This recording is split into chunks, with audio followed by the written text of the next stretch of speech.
कैसरगंज शिक्षक एवं हत्याकांड, भाई ने रुपए की लालच में रची हत्या की साजिश, 3 गिरफ्तार। कैसरगंज में अध्यापक की नहर किनारे लाश मिलने के बाद कैसरगंज इलाके में सनसनी फैल गई। पुलिस ने आज हत्या का खुलासा किया तो दिल दहलाने वाली सच्चाई सामने आई। पुलिस ने अपने सगे बड़े भाई की हत्या के आरोप में छोटे भाई और उसके ड्राइवर के साथ एक अन्य को गिरफ्तार किया है। बहराइच एसपी वृंदा शुक्ला ने बताया कि थाना कैसरगंज इलाके के रहने वाले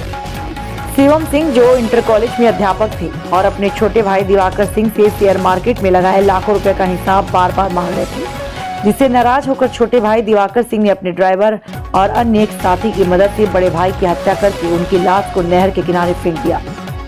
जी 8 जुलाई 2024 को हुकुम सिंह इंटर कॉलेज में तैनात एक सहायक अध्यापक श्याम सिंह उर्फ शिवम सिंह की हत्या कर दी गई थी और उनका जो शव है पुलिस को लगभग रात को 9:30-10 बजे उसकी जानकारी हुई थी। कोनारी गांव में एक नहर के पास ये शव प्राप्त हुआ था। तत्काल मौके पे हम सभी लोग पहुंचे थे, फोरेंसिक की टीम पहुंची थी और तभी से हम साक्ष्य संकलन में जुटे हुए थे और अपराधी की तलाश में लगे हुए थे। लगभग 10 दिन गहनता पूर्वक सभी प्रकार के साक्ष्यों के आंकलन के बाद, जिसमें बहुत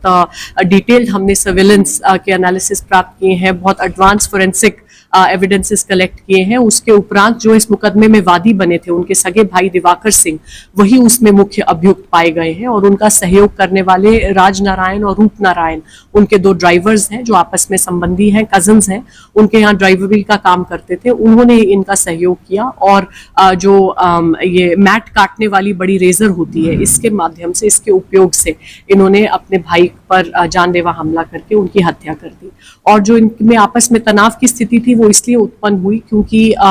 ये जो दिवाकर सिंह है जो मुख्य अभियुक्त है, ये शेयर मार्केट में काफी पैसा लगाते थे और हाल ही में दोनों भाई जमीन में भी इन्वेस्ट कर रहे थे, कई इनके बड़े खर्चे हो रहे थे और इनके जो बड़े भाई हैं इनसे उसका हिसाब किताब पूछते थे और शेयर मार्केट में जो इनको मुनाफा नुकसान हो रहा था उसके संबंध में पूछताछ करते थे, जिससे परेशान होकर इन्होंने उनकी हत्या करने का निर्णय लिया। उल्लेखनीय बात इसमें यह है कि एक दिन पूर्व भी इन्होंने हत्या का प्रयास किया था, लेकिन इनके सहयोगियों में से एक रूप नारायण उस दिन डर के भाग गया था, जिस कारण इनका ये प्लान उस दिन सफल नहीं हो पाया। अगले दिन ये स्वयं उसको लेके आए और फिर से इन्होंने उसका मनोबल बढ़ाया और 8 तारीख को अंत में इन तीनों लोगों ने मिलकर इस घटना को अंजाम दिया।